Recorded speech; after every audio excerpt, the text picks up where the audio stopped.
To introduce the session, please welcome now to the stage PhD Worldwide's Strategy and Planning Director, Mark Holden.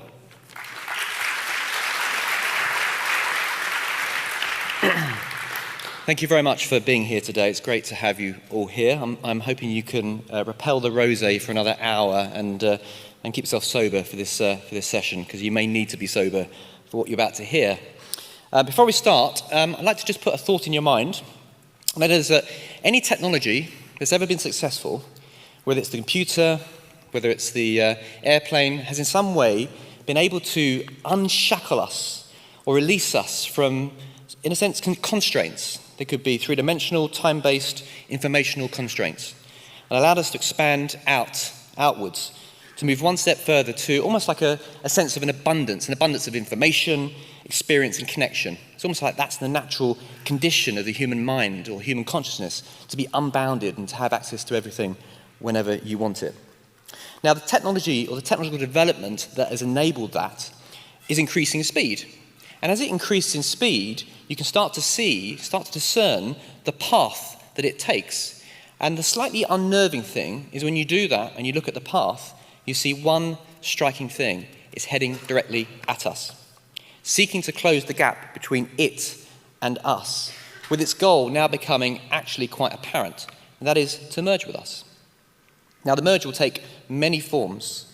For example, a smartphone will become smart glasses, will become smart lenses, at some point will be embeddable within us. And of course, it will also not come in one go, it will come in stages. We think there may be 5 stages to this, and we also think that we're halfway through that merge already. The first stage really is arguably when we surfaced information up onto screens in the 1950s, really. Once it was surfaced, we then spent time organizing the information. Operating systems, websites, apps. Once it was well organized, the focus then turns to extracting information from it. Algorithms, virtual personal assistants, all driven by machine learning. The next big era will be when we get to deep learning AI. That's true AI. And that's when it will start to have superintelligence, about to predict for us, to anticipate, the anticipation stage. Once we have that and everything is accounted for and done for us in our lives, the final stage really is to allow us to elevate, the elevate stage. Now, the new book that we've been working on explores each of these 5 stages, exploring what's happening right now in the labs and what the leading tech thinkers of the world are actually seeing as the future. But what's also what we also draw out from it are the implications for marketing, which is obviously fundamental for this. So we can start to prepare now for this next future. Now, inspiration from the books come from many different areas and many different people, but absolute top of that list would be Ray Kurzweil, no doubt. Ray is one of the world's leading inventors, thinkers, and futurists with a 30-year track record of accurate predictions. Called the Restless Genius by the Wall Street Journal and the Ultimate Thinking Machine by Forbes magazine, he was selected as one of the top entrepreneurs by Inc. magazine, which described him as the rightful heir to Thomas Edison. PBS selected him as one of the 16 revolutionaries who made America. Ray was the principal inventor of the first CCD flatbed scanner, the first omnifont optical recognition, the first print-to-speech reading machine for the blind, the first text-to-speech synthesizer, the first music synthesizer capable of recreating the grand piano and other orchestral instruments, the first commercially marketed large vocabulary speech recognition system. Among Ray's many honors, he received the 2015 Technical Grammy Award for outstanding achievements in the field of music technology. He is the recipient of the National Medal of Technology, was inducted into the National Inventors Hall of Fame. He holds 21 honorary doctorates and honors from 3 US presidents. Ray has written 5 national best-selling books, including New York Times bestseller The Singularity is Near in 2005, How to Create a Mind in 2012.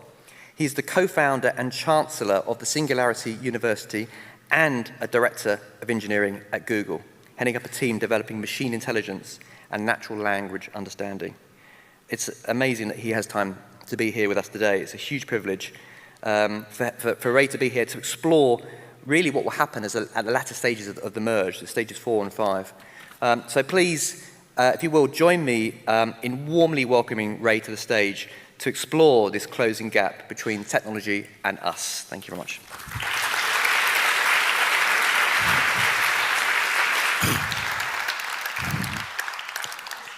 great to be here. I've always enjoyed coming to Cannes, and particularly it's a great place to exchange creative ideas. Muriel Rukeyser said that the world is not made up of atoms, it's made up of stories. Stories, in fact, was our first technology, spoken language, so I could tell you the story of the lion hiding behind the rock, that you might not want to go there. So let me tell you a few stories about my own adventures and the story of human thinking and where that will take us. So I fashioned myself an inventor when I was 5. My grandmother showed me a mechanical typewriter that she had written a book about. She wrote it about a school that her mother had started. This was in 1868. It's called the Sternschule. It was the first school in Europe that provided higher education for girls. If you were a girl and lucky enough to get an education at all in the mid-19th century, it went through 9th grade. This school went through 14th grade, all through high school and college. It was quite revolutionary, controversial. People challenged it, what's the point of educating a girl? So she went around Europe and lectured about that. Her daughter then became the first woman to get a PhD in chemistry and took over the school. Between the two women, they ran the school for 70 years and then abandoned it in 1938 when they fled Hitler. And she wrote a story about this on this mechanical typewriter. And when I was 5, she showed me the typewriter. And at that point, I was more interested in the typewriter than the story she had written on it. To me, this was a magical machine. You could actually take a blank piece of paper and turn it into something that looked like it came from a book. That was magical to a 5-year-old. Now, I was actually interested in parlor magic, but I realized that if people could see how the trick worked, the magic went away. That was true of parlor magic. That was not true of technology. I didn't have that word when I was 5. But I could see exactly how the machine worked. It was still magical, and I studied all the linkages. And that inspired me to go through the neighborhood and bring back little mechanical and electrical devices. And I created a big inventory. I'd bring back broken bicycles, broken radios, take them apart, and build this big inventory of little mechanisms. This was an era where you would allow a 5-year-old to go through the neighborhood and do that. And I had this idea, if I could just figure out how to put these things together, I could solve any problem. So figuring out how to do that was on my long-term to-do list. My mission as a 5-year-old was to gather all these little devices. And when I was 8, I created a virtual reality theater. I had a mechanical control station, and from this control station I could control the world, at least on this little stage, and bring out the stars and the moon and people and control their arms. That was a big hit in my 4th grade class. When I was 12, I discovered the computer. Hardly remarkable today. It's hard to find a 5-year-old that doesn't use a computer. But when I was 12, there were only 12 computers in all of New York City. I was actually doing mechanical calculations on these mechanical calculators and discovered there was a computer in the hospital I was in. I became the programmer for the Head Start program, which was the first early education program in New York. And when I was 14, I discovered artificial intelligence. And I immediately had the idea that with a computer, we could create virtual worlds, and we could also simulate thinking. And in fact, I had a thesis, how the human brain worked. I described it as a series of modules. Each module could learn a pattern, and these modules were organized in a hierarchy, and we created that hierarchy with our own thinking. That's as far as I got in 1962. When I was 14, I won a science contest, got to meet President Johnson, and I've been thinking about this for 50 years. 50 years later, I wrote a book, How to Create a Mind, came out in 2012, that describes the same thesis, only now we have a lot of neuroscience evidence that supports this. The European brain reverse engineering project has actually discovered modules of 100 neurons that are repeated 300 million times in the neocortex, and each one can learn a pattern. So this supports my thesis. We can see coming into each of these modules axons from other modules. So they're organized in a hierarchy. So that's how the neocortex works. And that's another story. So let me tell you that story. It started 200 million years ago. Biological evolution noticed that the world is organized in hierarchies. Everything is hierarchical. Trees have trunks, trunks have limbs, limbs have more branches, branches have leaves. There's a hierarchical structure to the world. So the neocortex evolved a brain structure called the neocortex. Neocortex means new rind, and it's a thin covering around the brain. And it emerged 200 million years ago with mammals. Only mammals have a neocortex. The early mammals were rodents. So the neocortex in these mice were the size of a postage stamp. It was as thin as a postage stamp. It wrapped around the walnut-sized brains of these early mammals. But it was capable of a new type of thinking. It was capable of what we're celebrating here in Cannes, which is innovation, creativity. Animals without a neocortex, non-mammalian animals, have fixed behaviors. They can learn a new behavior, but not in one lifetime. Maybe over 1,000 lifetimes, it could use normal Darwinian evolution to evolve a new fixed behavior. But these rodents are capable of being creative. So a mouse is escaping a predator, its usual escape path is blocked. It will invent a new behavior to cope with that. Probably wouldn't work, but if it did work, it would remember that. It would now have a new behavior that could actually spread virally through the community. Another mouse watching this might say to itself, that was clever going around that rock. I'm going to remember to do that. And now the whole community would have this new behavior in a matter of hours or days, not 50,000 years, like with other non-mammalian animals. Didn't actually help these mice very much. The environment changed very slowly. Animals were very well evolved for their ecological niches. So the mice kind of stayed out of the way, and not much happened for 135 million years. But then something happened. There was a catastrophic event that suddenly changed the environment. If you dig down to an area of rock reflecting 65 million years ago, the geologists will explain that that shows a sudden, violent, chaotic change to the environment. And we see that all around the globe. And we call it the Cretaceous extinction event. And we call it that because that's when the dinosaurs went extinct. That's when 75% of all the animals went extinct. And that's when mammals overtook their ecological niche, because they were able to adapt quickly.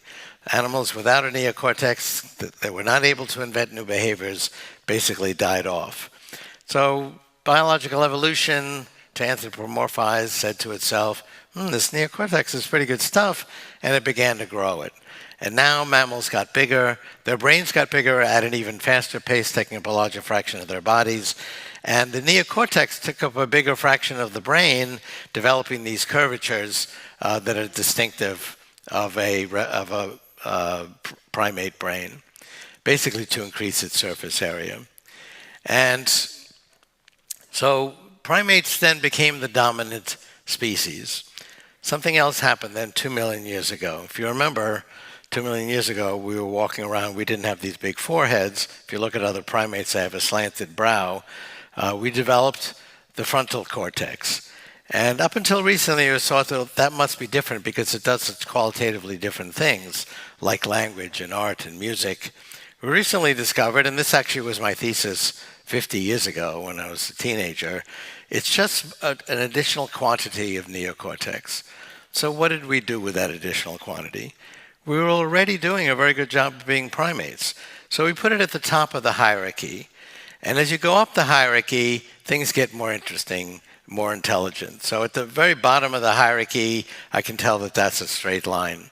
I can tell that those are curved lines over there. At the top of the hierarchy, I can make judgments like, that was funny, that was ironic, she's pretty.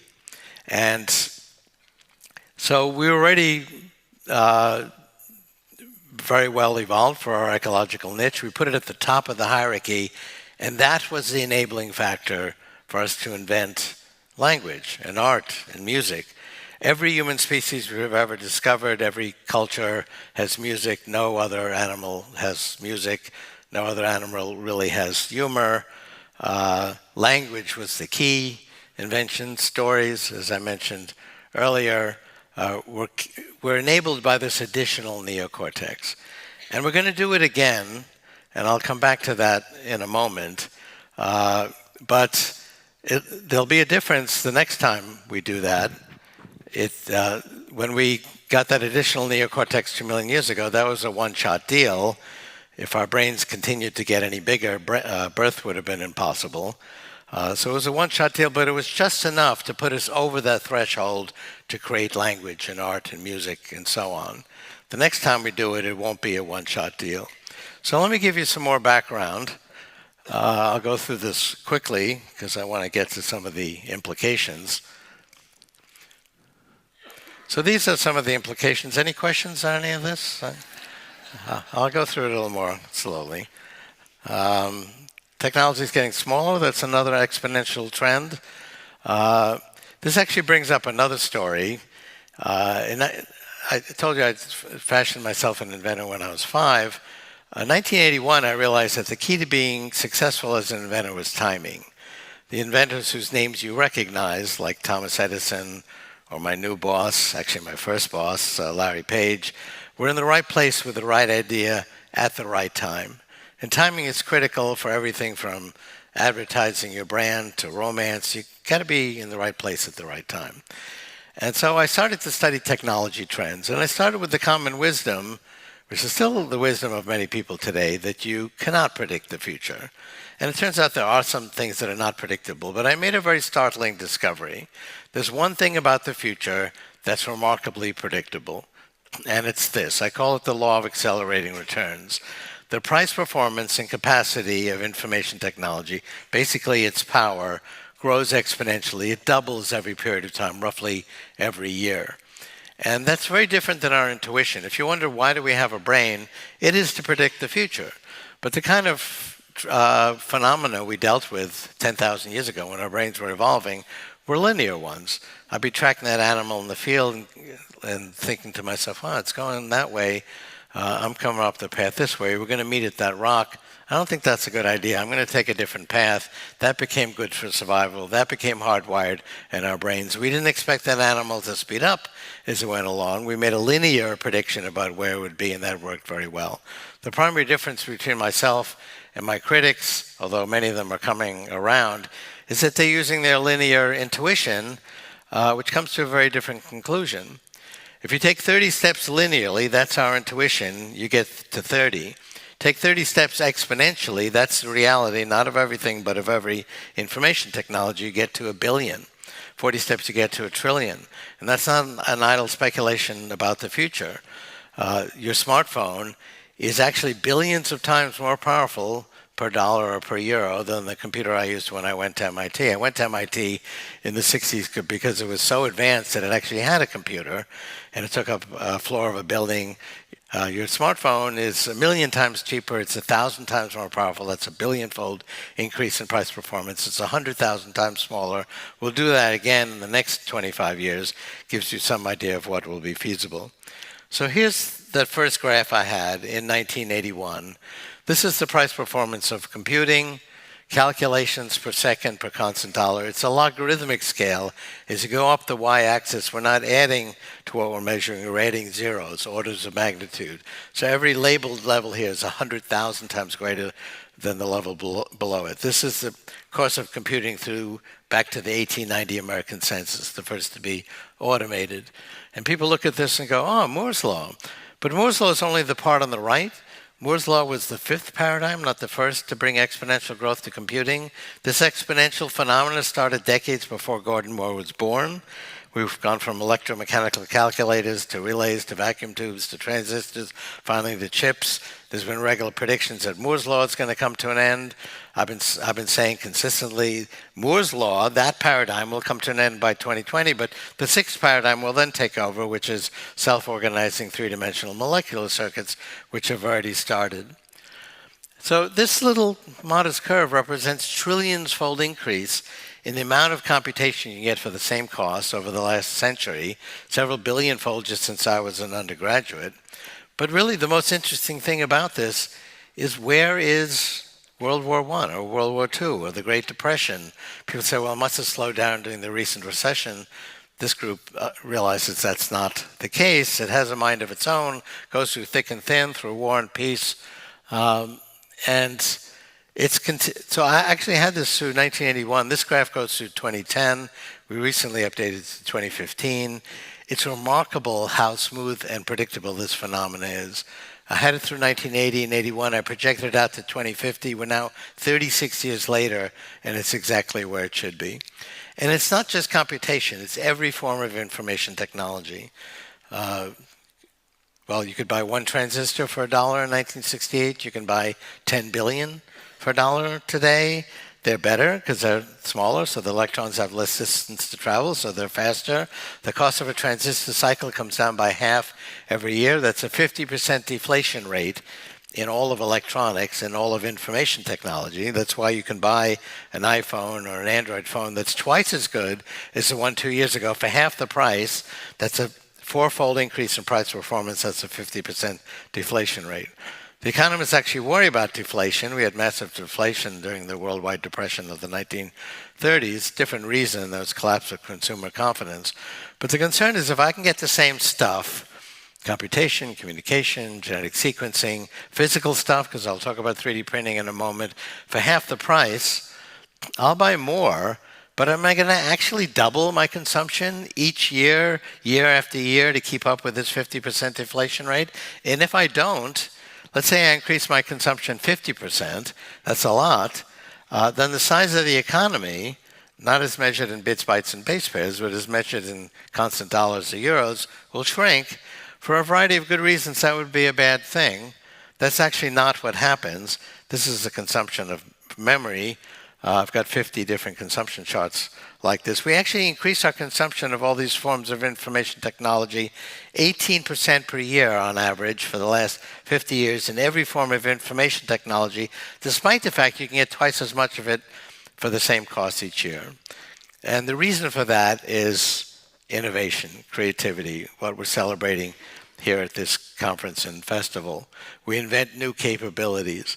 In fact, they're usually waiting in the wings, waiting for the price performance to catch up with it. Why weren't there social networks 10 years ago? Was it because Mark Zuckerberg was still in junior high school? No, there were attempts to do it and arguments. Can we afford to allow our users to download a picture? The price performance just wasn't there. And this is going to continue to be the case. Time magazine had a cover story on my law of accelerating returns. They wanted to put a particular computer they had covered in the magazine as the last point. It's right on this curve. And this is a curve I had laid out more than 30 years earlier. This aspect of the future is amazingly predictable. Communication technology, that's the number of bits we move around wirelessly in the world. Over the last century, that's a logarithmic scale. Again, trillions-fold increase. AM radio over, Morse code over AM radio a century ago. 4G networks today. But again, look at how smooth and predictable a phenomenon that is. And a whole another type of technology that is subject to this law of accelerating return now is biology and health and medicine. It didn't used to be an information technology. It was hit or miss and it progressed linearly. Still useful. Life expectancy was 19 1,000 years ago, 37 in 1800. I spoke recently to some junior high school kids, science winners from around the United States, and said if it hadn't been for this progress, you all would be senior citizens since they were 14, and life expectancy was 19 1,000 years ago. But this is going to go into high gear as we get to the mature phase of the biotechnology revolution, which is basically treating the software that runs life as an information technology. The Genome Project was a perfect exponential. Halfway through the Genome Project, 1% had been collected. Mainstream critics said, I told you this wasn't going to work. Here you are, 7 years, 1%. It's going to take 700 years, just like we said. That was linear thinking. My reaction at the time was, we finished 1%. We're almost done, because 1% is only 7 doublings from 100%. And indeed, 7 years later, it was finished. And that's continued since the end of the Genome Project. That first genome cost $1 billion. We're now down to a few $1,000s. And it's not just collecting this object code of life that's progressing exponentially. Our ability to understand it, to model it, to simulate it, and to reprogram it is also advancing exponentially. And we're now seeing clinical impact of this. We can now, for example, fix a broken heart. Not yet from romance. That'll take a few more advances in virtual reality. That's coming too. But from a heart attack, we can reprogram adult stem cells to rejuvenate the heart. I'm involved with a company where we're reprogramming stem cells to create new organs with your DNA. This has been done successfully in animals. It's coming to a human near you soon. There's many other applications where we basically will reprogram biology away from disease and away from aging. It's now a trickle of applications. It'll be a flood over the next 10 years. A whole other application is nanotechnology. We're applying supercomputers to predict the properties of new materials, creating more efficient solar panels, energy storage devices, many other things. Larry Page and I were asked by the National Academy of Engineering in the United States to study emerging energy sources. And we noticed that solar energy is growing exponentially. It's doubling every 2 years. So at that time, it was a fraction of a percent. So people say, nice thing to do, but it's a fringe player, ignoring the exponential growth. Today, it's 2%. People still ignore it, saying, it's a fringe player. That's only 6 doublings from 100%. So actually, I presented this to the Prime Minister of Israel 2 years ago and said, okay, it's 7 doublings from 100%. And he was actually in my class in the Sloan School in the 1970s, and he said, Ray, do we have enough sunlight to do this with? Doubled 7 more times. And I said, yes, after we double 7 more times and are meeting all of the world's energy needs, we'll be using 1 part in 10,000 of the sunlight that hits the Earth. And there's a similar story with wind and geothermal. We actually have plenty of resources to meet the needs of the biological population when we reduce the death rate, which I think is coming in about 15 to 20 years. I mentioned 3D printing. I think that's in the hype phase right now. Generally, technologies have a kind of a period of exuberance where visionaries see the potential of these exponential technologies. But exponentials are not instantaneous. If you remember the Genome Project, in 1990, we were doubling tiny little numbers, 1/10,000th of the genome, then 2/10,000ths. You have to reach kind of what I call the knee of the curve before it takes off. We're kind of in that period now. If you remember the internet, well, maybe it's actually before your time for many of you, but in the 1990s, there was a big internet craze. And if you had the website address dog.com, you were a billionaire. And then around the year 2000, the financial community looked at the internet and said, no, wait a second, you can't really make money on these internet companies. And we had the internet crash that almost took down the world economy. Then it came back when we really had the price performance we needed, and we have little companies, like Apple, Microsoft, and Google that are together worth $2 trillion that are internet companies. The same thing will happen with 3D printing. We need submicron resolutions. Right now, it's a few microns. We'll get there around 2020. Then, for example, we'll be able to print out high-quality clothing. There will be an open source market where you can download cool designs of clothing for free, print them out at pennies per pound, and people go, great, there goes the fashion industry. But look at what has happened already to industries that have gone from physical products to digital products, like, for example, music, movies, and books. If I wanted to send you a book or a movie or a music album, just a few years ago, I'd send you some kind of package in the mail. Today, I can send you an email attachment. And indeed, there's an open source market with millions of free, high-quality products, songs and documents and books, and you can have a very good time with these free media products that are open source legally. People still spend money to read Harry Potter or see the latest blockbuster, get music from their favorite artist. What happened to the revenues of those industries? They actually went up, not down, fueled by the ease with which we can distribute those products and also promote them and use artificial intelligence that say you're going to like this song or this movie, and that actually works pretty well. Same thing will happen to fashion, and many other industries will have the coexistence of an open source market, which is a great leveler, bringing high quality products to everyone for free, and a proprietary market. That'll be the nature of the economy going forward. You can do cool things with 3D printing now. At Singularity University, we had an opening recently where every instrument in the band was printed out on a 3D printer. But really the revolutionary aspects where it's going to revolutionize manufacturing, including construction, is coming in the 2020s. Recently, there was a demonstration where little modules were printed out on a 3D printer and snapped together Lego style to create a 3-story office building in a few days. This was done in Asia. It's really a demonstration, but that's going to be the nature of all kinds of manufacturing and construction in the 2020s. So I mentioned miniaturization. We'll have devices that are the size of blood cells that can do some remarkable things inside the body. Miniaturization has been one phenomena. Your smartphone, even though it's thousands of times more powerful than that computer that all of the students and professors shared at MIT, now sits on your belt, that'll become even smaller. It'll be the size of a blood cell in 2030s.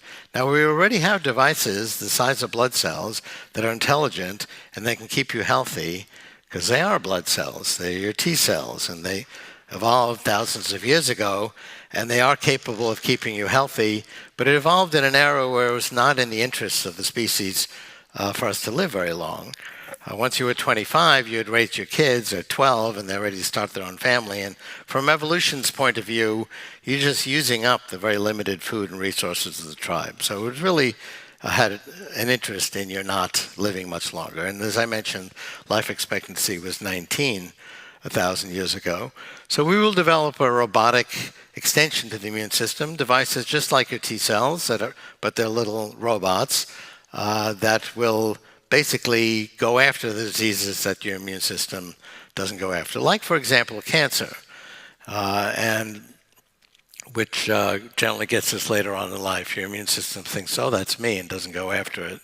That's one application. Another is to go inside the brain and provide signals to your brain that reflect the augmented or virtual environment. So basically VR and AR from inside the nervous system.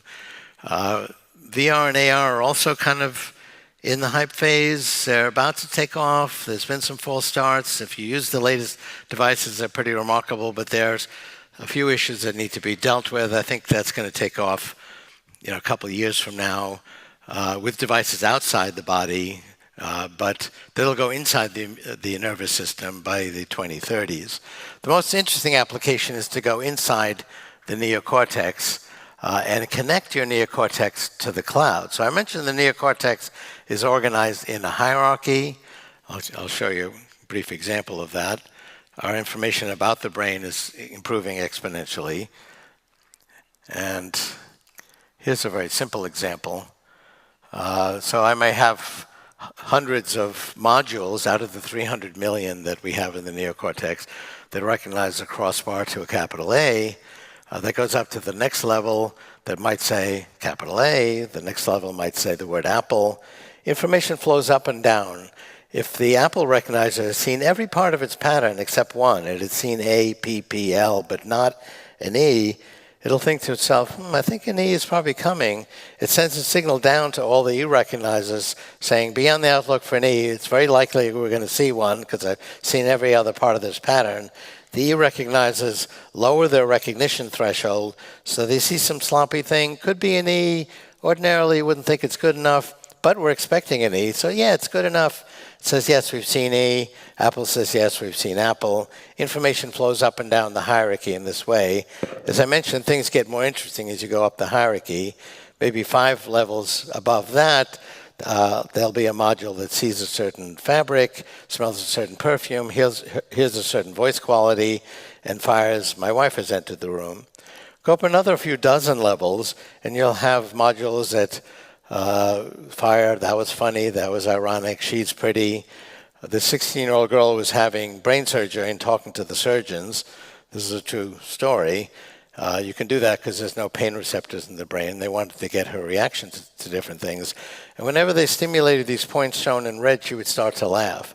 So at first they thought that they were stimulating some kind of laugh reflex, but they quickly realized that no, they were stimulating the perception of humor. She just found everything hilarious whenever they stimulated one of these red points. "You guys are so funny just standing there," was a typical comment. And they weren't funny, not while doing brain surgery. But they had found the points in her neocortex that detected humor. This has been done several times since then, also with other types of high-level perceptions, feeling sadness, for example. And so we're beginning to discover how the neocortex works.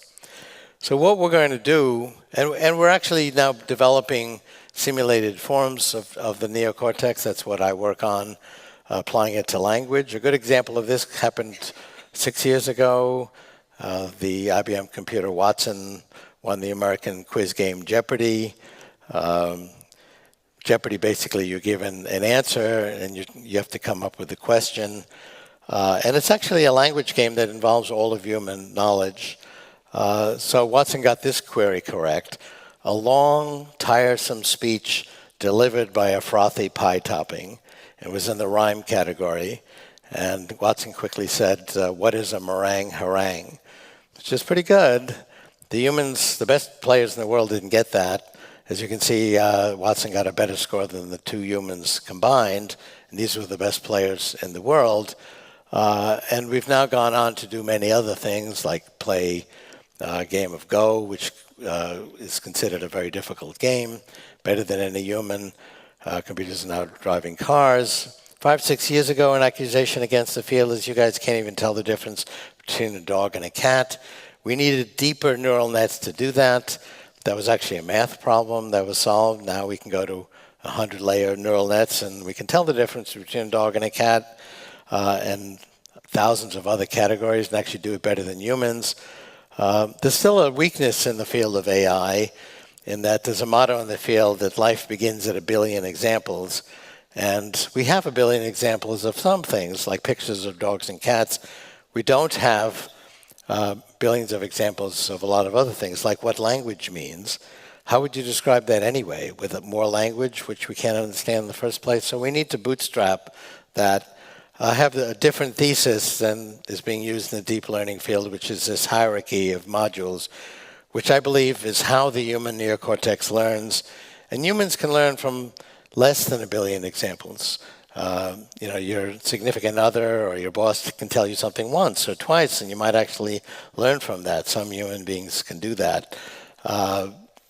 And this is the strength of human intelligence. And so my hierarchical model, I believe, can learn from less information. So what we're going to do in the 2030s is connect the neocortex to the cloud wirelessly with these medical nanorobots. That's the third application of these little devices inside the brain.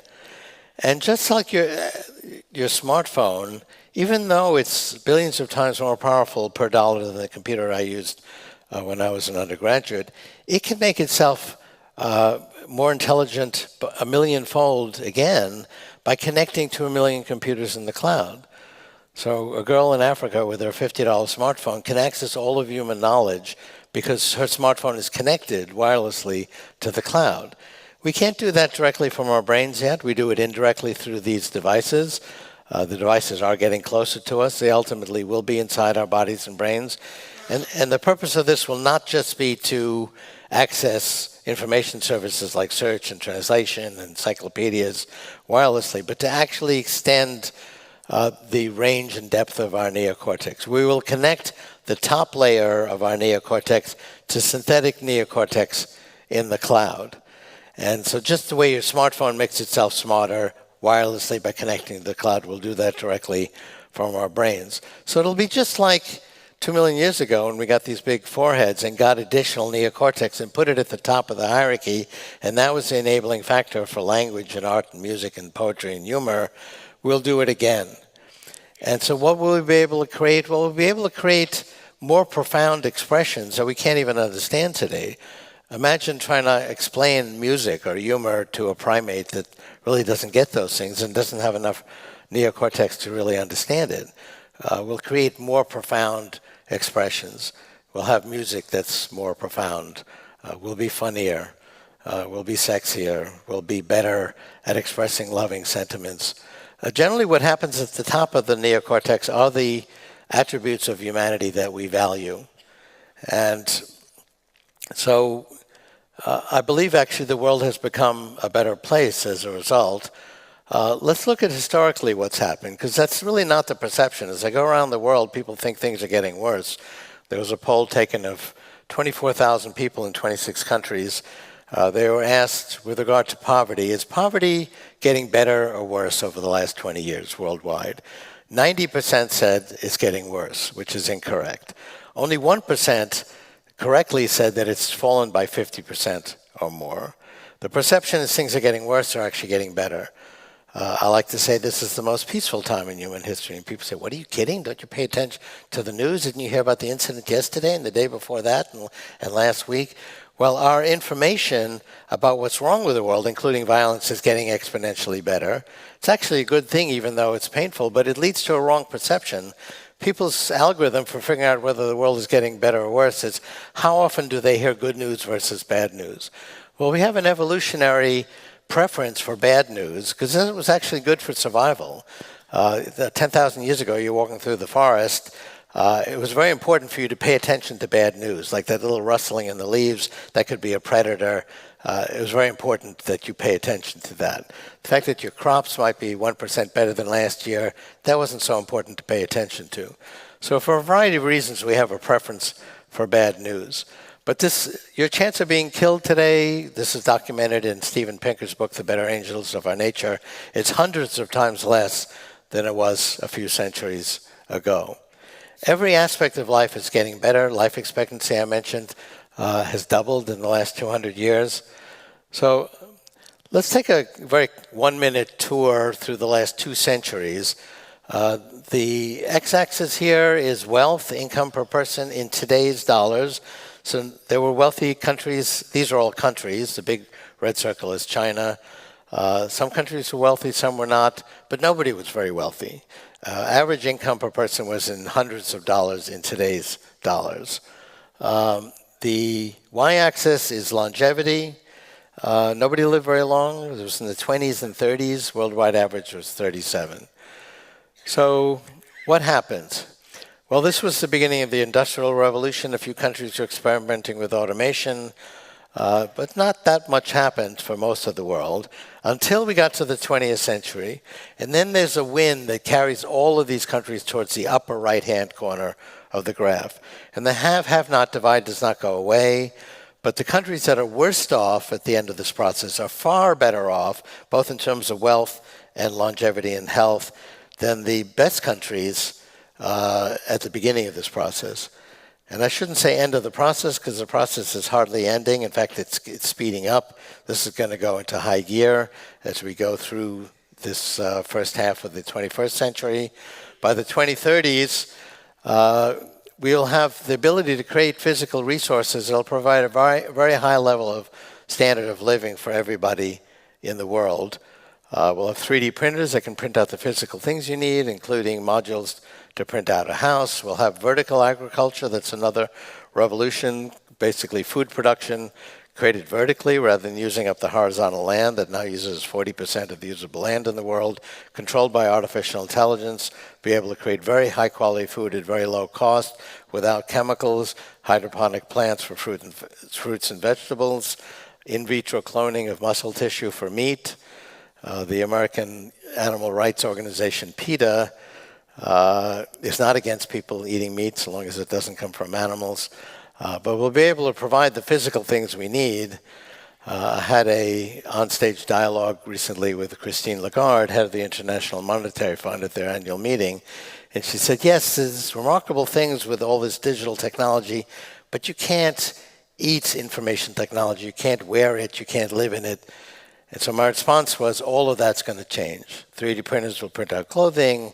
We'll be able to produce food in the way that I described. We'll print out modules that you can snap together into a house. So finally she said, okay, but we're running out of space, and that's not going to expand with information technology. And I said, well, actually, it will. We'll only feel crowded because of a 10,000-year-old technology called cities, where we decided to crowd ourselves together so we could work and play together. As virtual reality gets more realistic, we can spread out and live where we want.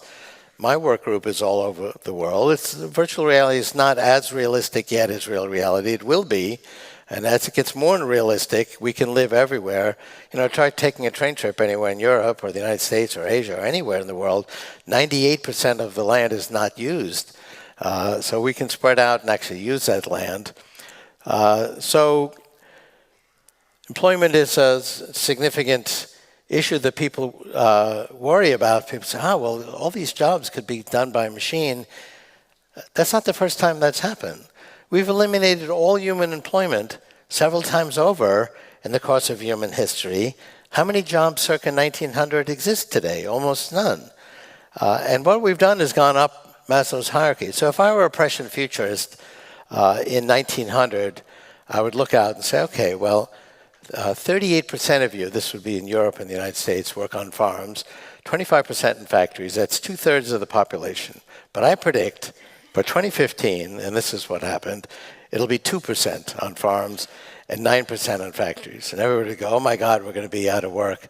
And I said, well, don't worry. You'll be able to get new employment creating websites and apps for mobile devices and doing data analytics and online advertising. Nobody would have any idea what I'm talking about. That's the kind of political problem. We are creating new jobs to replace the ones that are eliminated, but the new jobs, not only can we not predict them because they haven't been invented yet, people would not even understand what they mean if you could describe them. Another thing I would say is that 20% of the workforce is going to be studying poetry and astronomy.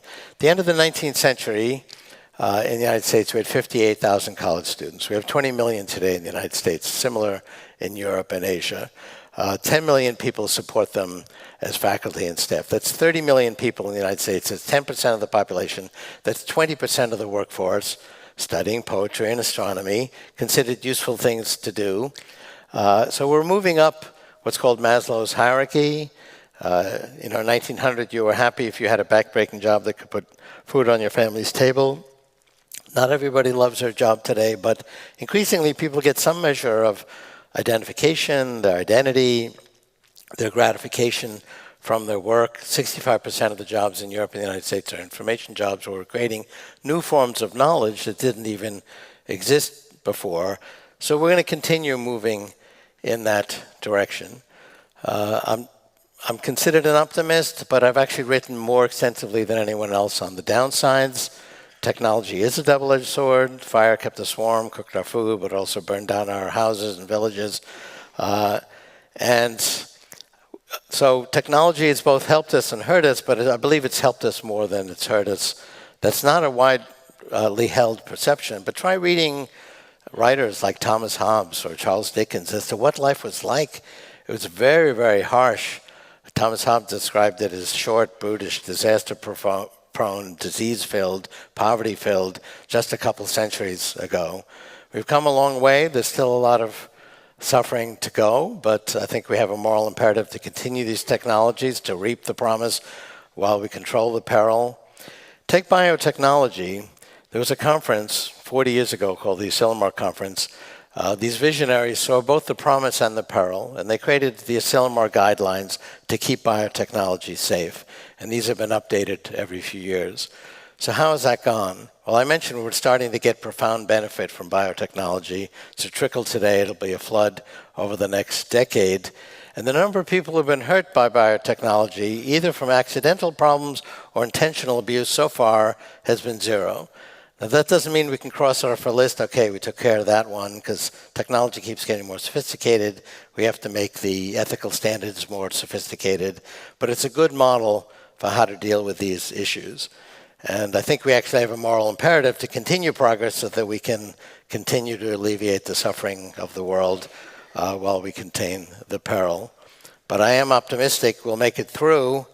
I believe we're only about 10 to 15 years away from a tipping point in longevity called longevity escape velocity. We're adding more time than is going by, not just to infant life expectancy, but to your remaining life expectancy. So you go forward a year and your life expectancy moves on away from you. That's not a guarantee. You could still be hit by the proverbial bus tomorrow. We're working on that also with self-driving cars. But we will get to a point where the things that cut our lives short are actually alleviated more quickly than the time going by. So if you can hang in there, we may get to see the remarkable century ahead. Thank you very much.